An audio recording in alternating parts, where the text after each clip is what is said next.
আসসালামু আলাইকুম প্রিয় দর্শক। আমরা জানি যেসব খাবারে গ্লাইসেমিক ইনডেক্স বা জিআর পরিমাণ যত কম হবে সেসব খাবার আমাদের শরীরের জন্য স্বাস্থ্যকর হবে।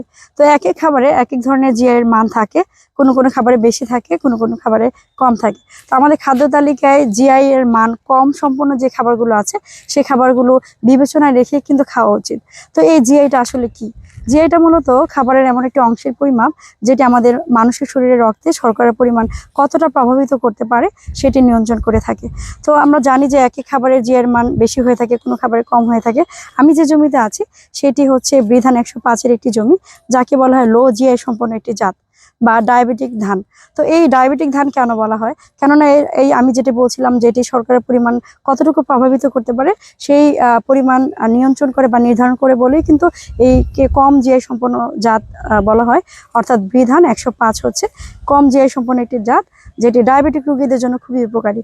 আর ডায়াবেটিক রোগীরা যদি কম জিআই সম্পন্ন ধানের জাত থেকে যে চাল উৎপন্ন হয় সেই চাল বা ভাত খেয়ে থাকে, তাহলে কিন্তু তার রক্তে সুগারের লেভেল খুব একটা বাড়বে না। তো আমাদের প্রত্যেকেরই খাদ্য তালিকায় এই কম জিআই সম্পন্ন খাবারগুলো রাখা উচিত।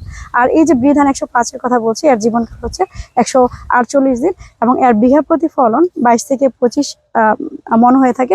আর আমরা যদি হেক্টর প্রতি ফলন বলতে চাই, তাহলে এর হেক্টর প্রতি ফলন হচ্ছে 7.5 থেকে 8.5 মেট্রিক টন হয়ে থাকে এবং এটি হচ্ছে রবি মৌসুমের একটি জাত। ধন্যবাদ।